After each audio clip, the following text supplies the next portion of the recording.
Hola, buenas tardes, estimados alumnos, estimadas alumnas. Vamos a ver hoy las posibles preguntas de desarrollo que nos pueden caer en este examen del primer parcial, temas 1 a 5 de nociones jurídicas básicas. Es cierto que varios compañeros vuestros me habéis pedido que haga una lotería de cuáles serían las preguntas que yo pienso que pueden caer. Entonces, más o menos os voy a poner las que pueden caer. O sea, ¿pueden caer todas? Sí, pueden caer todas. Pero también es cierto que hay preguntas que han caído muchos años y, pues bueno, eso nos puede llevar a la conclusión de que pueden volver a caer. ¿Qué es lo que ocurre? ¿Por qué van a caer? ¿Por qué pueden caer todas? Pues la explicación de que pueden caer todas, estas o más y más, es que son 6 exámenes prácticamente entre los que hay en embajadas, en España, en varios sitios. Entonces, tienen que poner muchos exámenes. 6 tipos distintos de exámenes creo que son. Entonces, por lo menos tienen que barajar un conjunto de unas 12, 14 preguntas que tienen que poner en los exámenes. Entonces, pues, ¿pueden ser estas? Pues sí. Pues sí, la verdad que podrían ser estas. Vamos a verlas. Sí que os diría que de los temas que son nuevos, como el tema 1 y el tema 4 de los principios generales del derecho, nuevo significa pues que hace poco que los han cambiado, no sé si son nuevos de este año, es que el año pasado ya era el primer año que entraban esos temas, o que los reducían o resumían, y pues bueno, ha caído menos últimamente. Entonces, del tema 1, pues sí que hay dos preguntas que nunca han caído, pero que podrían caer así como para innovar, ¿no? Por hacer vamos a poner un tema nuevo, pues que son sencillas de contestar, que serían los pilares de la civilización o la supervivencia del derecho romano. Pero desde luego la pregunta para mí más importante del tema 1, en cuanto a lo que deberíais conocer y que os va a servir para el segundo parcial y para otros, y también para otros conocimientos o temas, es sistemas abiertos, sistemas cerrados. Porque si sabéis esta pregunta, pues lógicamente, si manejáis bien esa pregunta, pues es que conocéis un poco el temario, porque están muchas preguntas relacionadas. Del tema 2, pues el concepto unitario de derecho, el concepto de ley en su relación con el concepto de derecho cayó el año pasado, o sea, puede caer. La bipartición, derecho público y privado, pues es una pregunta que es un clásico. Derecho escrito y consuetudinario también se puede desarrollar y relacionar con otras preguntas, o sea que del tema 2, estas son las más importantes. Del tema 3, el de las fuentes, pues el concepto de fuente, pues es interesante, esa distinción entre fuentes de producción y fuentes de conocimiento, pues es que tienes que saberlo. Entonces, es muy básico y muy interesante. Y si os la pusieran, pues tendréis que saber definir qué son las fuentes de producción y poner ejemplos, y decir qué son las fuentes de conocimiento y poner ejemplos. Entonces, eso para mí sería una pregunta que es muy importante que la sepáis, porque es que encima también os puede caer de test. O sea que es una pregunta buena, que os puede caer y que encima os va a servir también para test. Joder, cuántas faltas tengo por ahí. A ver, es que lo hice con prisas. Las fuentes del derecho en el ordenamiento jurídico español, pues también está bien. Un compañero vuestro me preguntaba, oye, ¿hay que poner el artículo del Código Civil o el libro? Bueno, pues es que no hay que elegir. El libro complementa la ley. El artículo del Código Civil lo que hace es resumirte al máximo las cosas, y el libro lo que hace es desarrollar un poco ese párrafo, esa línea que te dice la ley sobre cada cosa. ¿Vale? Entonces, es interesante que sepáis las fuentes del ordenamiento jurídico español, la ley, la costumbre y los principios generales del derecho. Entonces, estas preguntillas cortas, pues también podrían ser de desarrollo, la costumbre, la jurisprudencia, la Constitución como fuente, el derecho europeo. Todas ellas están relacionadas en el mismo tema 3. Entonces, eso es un poco la parte más importante del tema 3, que puede caer de desarrollo. Del tema 4, pues la verdad es un tema muy complejo cuya teoría es un poco ambigua y difícilmente positivizada o difícil de plasmar, porque es cierto que los principios generales del derecho, y más en el ámbito europeo, es muy difícil que queden que se puedan afirmar con esa rotundidad con la que en algún momento se manifiesta. Pero bueno, como fuente del derecho en el Código Civil sí que está, y yo sí que veo que se pregunta, pues tendría cierto sentido, estaría bien, ¿no? Del tema 5, pues está claro que hay preguntas como la aplicación del derecho, un proceso automático, que esto es muy sencillo, que pudiera desarrollarla, explicarlo con 4 ideas. La interpretación del derecho y su problemática, es muy fácil de explicar, ¿vale? Y luego ya las dos preguntas clásicas, que una de las dos seguramente os va a caer, que es o los métodos de interpretación o los tipos. ¿Por qué? Pues porque son cuestiones tasadas y te lo sabes o no te lo sabes. Entonces, o te sabes varios métodos, te sabes varios tipos, o no te lo sabes. Entonces, esto significa que si contestas bien una de estas preguntas, pues desde luego dominas la materia. Entonces, yo creo que esto es lo más importante de todo el temario en cuanto a desarrollo. Y así, pues, bueno, si vamos repasando un poco qué es lo que... Del tema 1, ya os he dicho, pues que los pilares de la civilización podría ser una pregunta original, ¿no? Que nunca como un tema nuevo, pues ya sabéis, Atenas, Roma y Jerusalén, o dicho de otro modo, la filosofía griega, la religión o el pensamiento judío-cristiano y el derecho romano. Un poco estas tres cosas que podéis luego desarrollar un poco, hablando un poco de la filosofía, como saber totalizador de todas las disciplinas, bueno, y el lenguaje como su forma de transmisión. Del pensamiento judío-cristiano, pues simplemente pues decir que lo que dan es un código personal, moral o unas reglas éticas de convivencia que claro que influyen en la valoración del derecho, en lo que supone pues el bien y el mal, lo honesto y lo recto, y esas valoraciones que entroncan en la idea del derecho, ¿no? Como, como apreciación de cuál es lo bueno, lo malo, lo honesto. Sobre que en Roma, el derecho nace en Roma, es una invención suya, pues es una pregunta sencilla que también pues, puedes distinguir esa parte de derecho público, derecho privado, pues esa parte de que las relaciones como derecho privado se acumulan de circunstancias familiares y sociales y patrimoniales de individuo, y el derecho público pues establece distintos órganos, el ejercicio del poder político, y al fin y al cabo pues entes públicos, ese interés público que luego veremos que está presente en el derecho público. La pervivencia del derecho romano, bueno, pues una pregunta que simplemente nos podemos hablar pues de eso de la escuela de glosadores, de que va a haber una recepción de ese derecho romano gracias a libros como el Corpus Juris Civilis, que pues bueno, que hizo que Europa adoptara el derecho romano, tanto el movimiento intelectual de juristas como un propio, hasta llegar a incluso fundirse en un saber popular. Y sistemas abiertos y sistemas cerrados, como pregunta más importante del tema 1. Claro, si sabéis que los sistemas abiertos son los del common law y los sistemas cerrados, los del civil law, es decir, en los sistemas abiertos, aquellos que consideran pues, que el derecho está en el precedente, en el case law, en los distintos casos, en ese derecho que conforman ese derecho común, y que, pues bueno, los sistemas cerrados, pues, o sea, en los sistemas abiertos, un derecho jurisprudencial en continua transformación, con pronunciamientos de los jueces, el case law, civil, mientras que el civil law o los sistemas cerrados, pues cerrados ¿dónde? Pues cerrados o encerrados unos textos escritos, que eso da seguridad jurídica porque favorece ese principio y pues bueno, porque es un derecho preexistente y que es conocido por las partes y eso da seguridad jurídica, ¿vale? Esto es importante.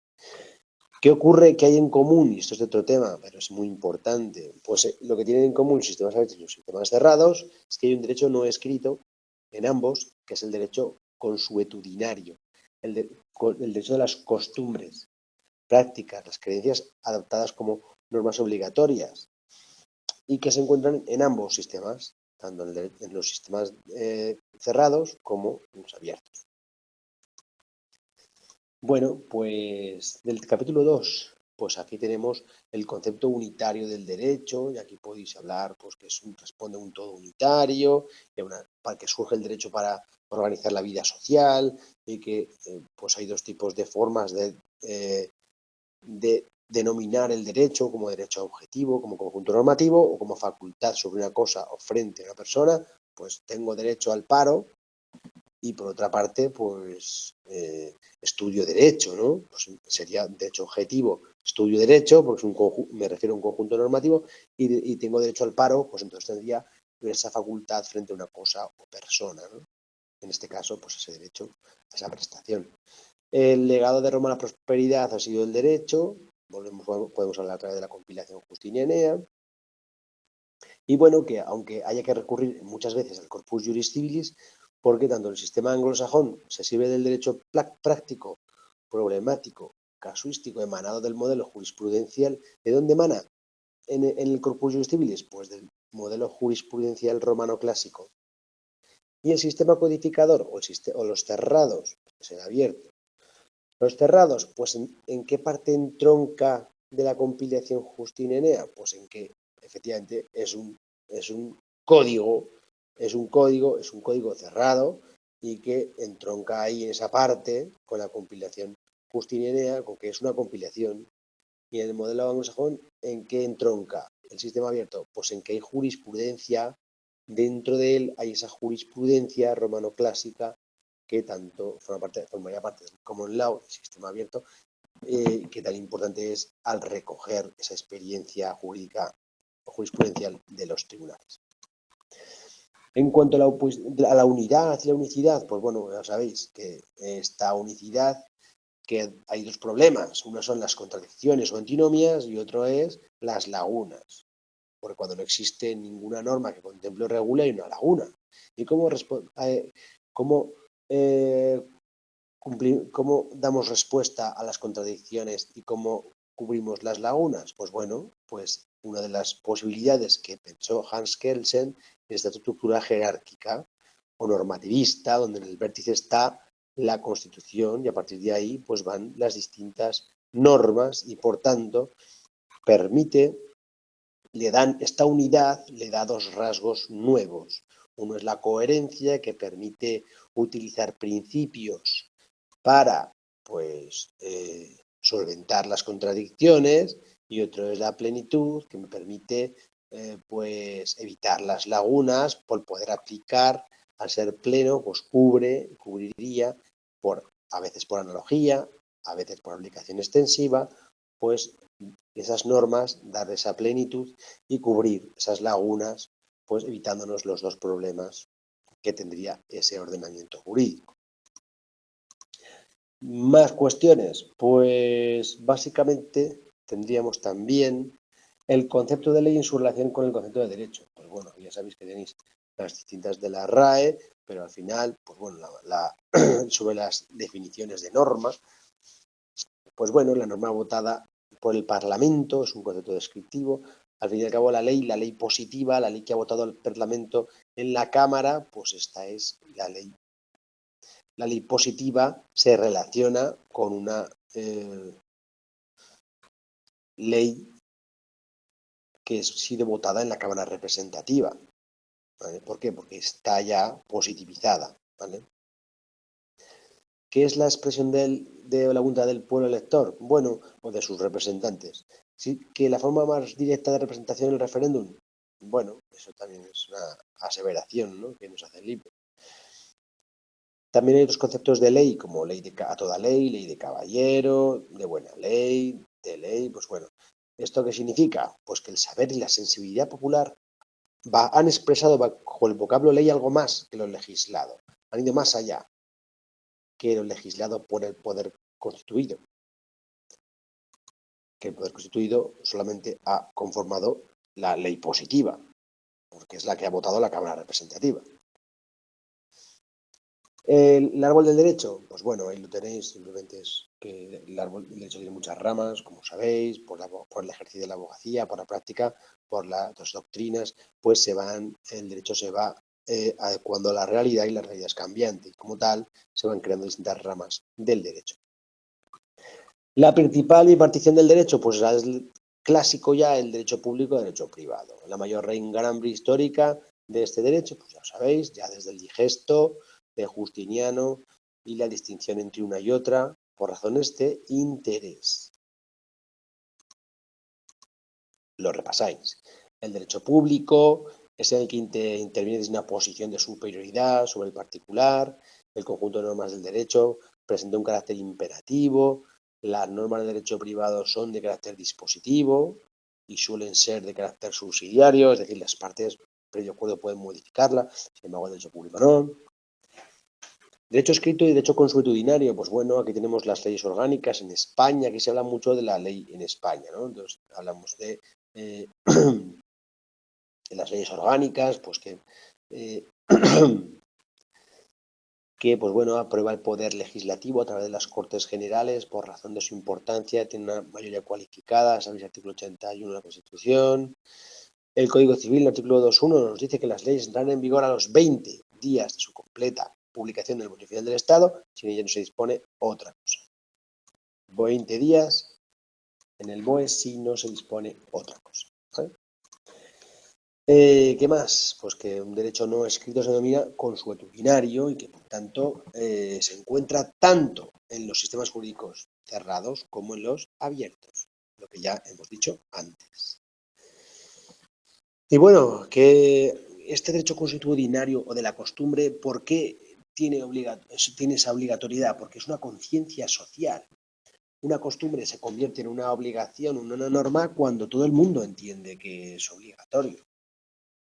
Por ejemplo, entrar en una iglesia o en un templo y quitarse el sombrero, pues si al final todo el mundo entiende que eso es obligatorio, pues puede ser una norma no escrita y pasar de una norma social a ser una norma no escrita, ¿no?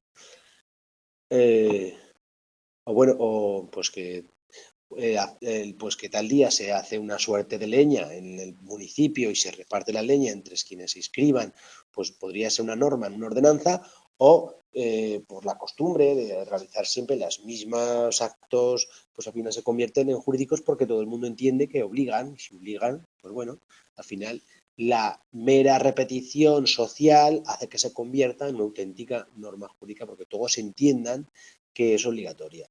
¿Qué pasa? Que esto pues, suele surgir de forma espontánea y su protagonista, el que lo crea, pues es el conjunto social, pues el conjunto de personas que van al templo y se quitan el gorro, o los vecinos del pueblo que se acostumbran a pues ir un día del año a hacer distintos grupos o distintas suertes de leña y pues a cortar leña de ese monte.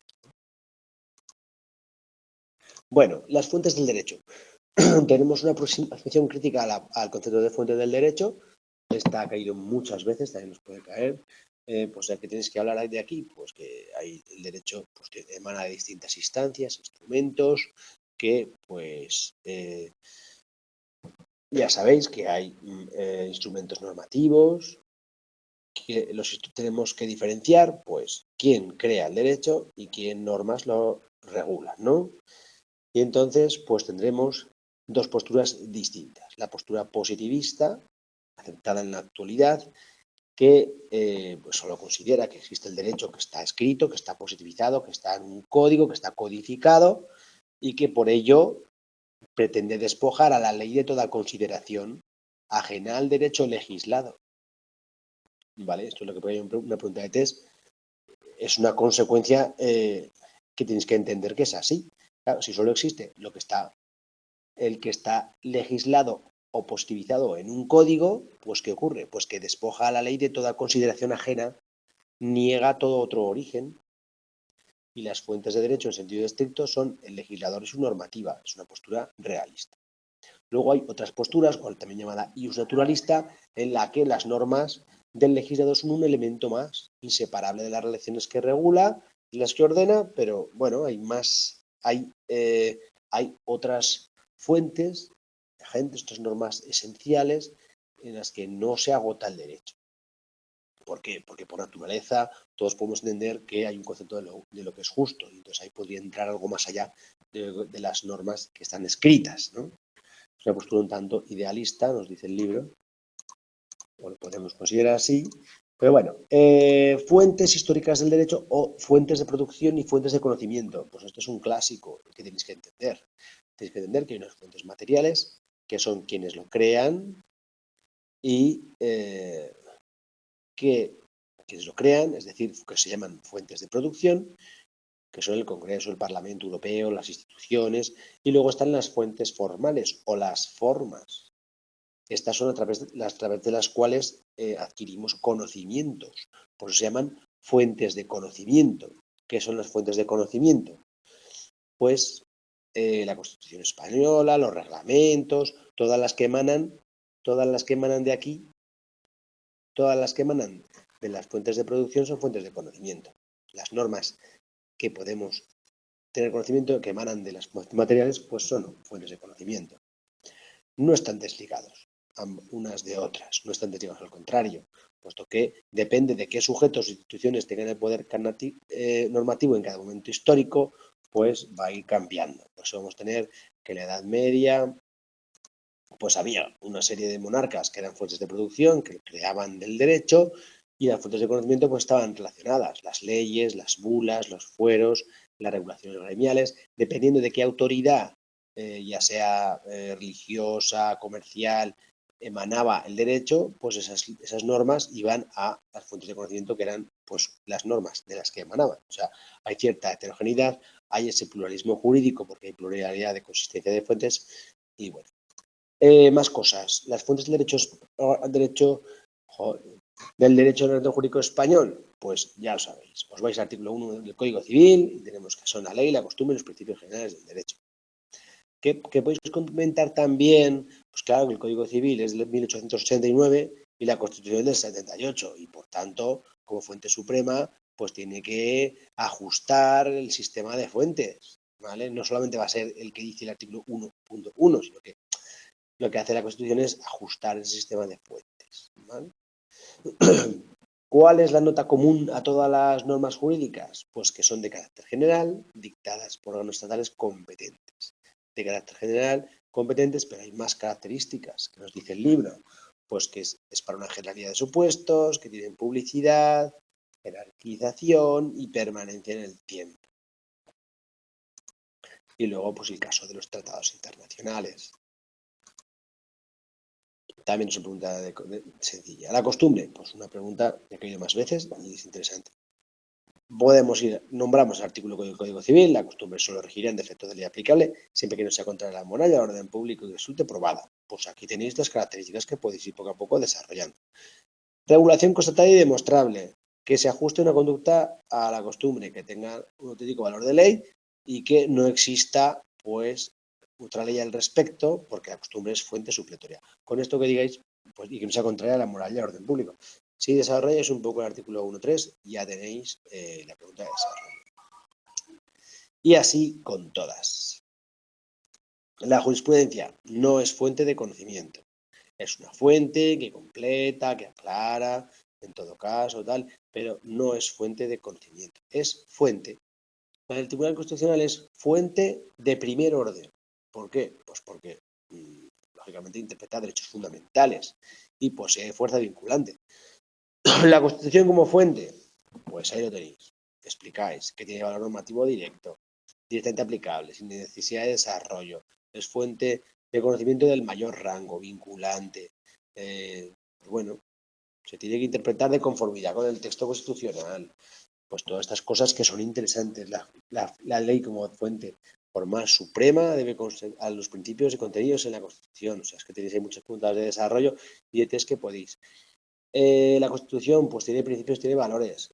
¿Os los tenéis que saber literal? No, pero bueno, si sabéis de qué va, pues mejor, ¿no? Os estéis ordenados. Hay unos valores superiores que son libertad, justicia, igualdad y pluralismo jurídico y otros principios que también son principios normativos de la Constitución, artículo 9.1, bueno, todo el artículo 9, pero bueno, el principio, pues Los del artículo 9.3, pues la legalidad, la normativa, publicidad, identidad, seguridad, pues estos son importantes, ¿no? Más cosas, más preguntas. El derecho europeo, si sabéis las instituciones, el Parlamento Europeo, el Consejo y la Comisión, que son fuentes, verdaderas fuentes de producción, porque crean el derecho, y luego las fuentes de conocimiento, que son reglamentos, directivas y decisiones, bueno, pues con esto ya esta pregunta la tendríais súper bien. Tenéis algún esquema por ahí que nos puede servir. Del tema 4, pues ya os digo, es un tema un tanto abstracto de entender, ¿no? Pero bueno, es un conjunto de derechos, de principios generales del derecho, que, pues bueno, el Código Civil nos dice que se aplicará en defecto de ley, de costumbre, sin perjuicio de su carácter informador. Si supierais esto, pues ya estaría muy bien. A partir de ahí, decir pues que son importantes, son informadores del resto de que vivifican la costumbre, bueno, un par de cosillas que os puede venir bien. Del tema 5 y último, pues ya sabéis, la aplicación del derecho como un proceso automático, pues bueno, es muy complejo y no es una aplicación automática. ¿Que tiene una estructura lógica? Sí, premisa mayor, la norma, premisa menor, el hecho y conclusión, la consecuencia jurídica que se aplica a la norma. Hay algún algún ejemplo que podéis poner, cualquier artículo de cualquier ley os sirve, porque es exactamente igual. Una norma, un hecho de la que ocurre en la sociedad, y la conclusión es que se aplica la norma. Y hay una consecuencia jurídica. ¿Qué pasa? Pues que el ajuste de lo particular, el caso concreto, a lo general, que es la ley, no puede ser automático. No puede ser automático. La aplicación es un proceso complejo y requiere de la interpretación. Pregunta de test y desarrollo. ¿Pero qué problemática tiene la interpretación? Pues que lo hace una persona. Primero, que hay dos partes. Un objeto, que son las normas, y otro objeto, que es el sujeto, el operador jurídico que hace la interpretación. Entonces, ¿qué problemas nos vamos a encontrar? Pues la vaguedad en el lenguaje, la complejidad, la diversidad de los casos, pues cosas que están en las normas o están en el sujeto. No se puede plantear una aplicación automática de la norma. No. ¿Por qué? Pues porque la norma tiene una textura abierta, decía Hart, hay un marco abierto a varias posibilidades de solución, nos decía Kelsen. Por esos motivos, no hay una aplicación automática. Pues bueno, hay dos tipos de... ¿Qué pasa? Que el que interpreta puede interpretar el literal o puede teorizar sobre su propia voluntad, ¿no? Pero ¿qué pasa? Que aquí también hay dos concepciones. La positiva logicista, que nos dice que la aplicación del derecho preexistente a cada caso de la vida real pues es casi automático, y otra, pues que ahí está la voluntad del operador, que tiene una capacidad de creación libre, que puede pues aplicar pues bueno, su saber y entender. Esas son las dos posturas. ¿Qué ocurre? Pues que el intérprete determina el significado en un caso concreto. Eso es lo que ocurre con la interpretación. ¿Y esto cómo ocurre? Pues al fin y al cabo es un todo inseparable. El intérprete y el operador no se puede separar de su concepción de la norma, ¿no? Entonces hay un diálogo entre la norma y el operador que la interpreta. Eso nos decía Lárez, que pues lo hacía hablar, y en contraposición, pues Montesquieu nos dice que él simplemente el juez es un papel de aplicación pasiva, que el juez debe ser pues los labios que pronuncian las palabras de la ley. Bueno, en definitiva, hay una precomprensión que hace el conjunto de creencias y valores comunes al texto y a su intérprete. La tradición cultural del lugar va a influir mucho en esa interpretación. Y aparte de eso, hay otros criterios hermenéuticos, que es el arte de interpretar los textos, y que todos estos métodos hermenéuticos de interpretación de los textos nos llevan a que el Código Civil nos dice cómo tenemos que hacerlo. Y nos dice que las normas se interpretarán según el sentido de sus palabras, en relación con el contexto, los antecedentes históricos y legislativos, la realidad social del tiempo que sean de ser aplicadas, atendiendo al espíritu y finalidad de aquellos. Obviamente, esto es cómo hay que interpretar en España los textos, las normas. Y de ahí, ¿qué salen? Pues las dos preguntas de desarrollo que más posible es que os caiga una de las dos. La de los métodos de interpretación o la de los tipos. La de los métodos es ir desgranando poco a poco el artículo 3.1 del Código Civil, y así nos dice el método literal, pues el análisis literal, el sentido propio de las palabras, y no se divide en un análisis semántico de las palabras y el pragmático, el que los hablantes le dan en el ámbito jurídico. El método sistemático, en el que hay que hacer alusión, hay que interpretarlo en relación con el espíritu de la norma. El método histórico, atendiendo a los antecedentes históricos. El método teleológico, que es lo que nos decía Aristóteles, que había que ir a la finalidad de las cosas, de los fines, los propósitos. Los propósitos nos pusieron en junio de 2023 en test, ¿no? ¿Qué es un propósito? Pues un fin, si lo trato de interpretar como método teleológico, es la finalidad, el fin, el propósito. Fines o finalidad hubiera sido lo más legalista al poner esta pregunta de test, pero bueno, ya os pongo aquí propósito porque también se identificó ambas palabras en ese test. El método valorativo, pues interpretar según los valores jurídicos en que se fundamenta. Y por último tenemos, todos estos métodos son complementarios, no tienen orden jerárquico, son complementarios. Y por último, tipos de interpretación. ¿Qué ocurre con esta pregunta? Pues que es compleja y tiene varios epígrafes y por tanto es difícil que os caiga entera. Puede quedaros alguna parte de esta pregunta, pero también es muy importante. Por razón de la fuerza vinculante, la interpretación pues puede ser privada, pública, pues privada por la autoridad para imponerlos, pública por los órganos que la ponen, que puede ser administrativa o judicial, y la privada pues eso. Pues puede ser interpretación jurídicamente obligatoria entre particulares o abogados que son las partes. O sea que es por operador, la privada es por operadores jurídicos que no tienen autoridad. Y la pública, los operadores tienen autoridad, ¿vale? Sí que tienen competencia. Privada no tiene autoridad, pública tiene autoridad. Por eso los ejemplos de privada son abogados y otros mediadores, y pública es la administración, los actos administrativos o judiciales. Luego, por razón del intérprete, pues aquí tenemos auténtica, judicial, cautelar y doctrinal. ¿Veis? Esto sí que os podría caer, ha caído muchos años. La interpretación por razón del intérprete, como son auténtica, la del autor, judicial, la de los jueces.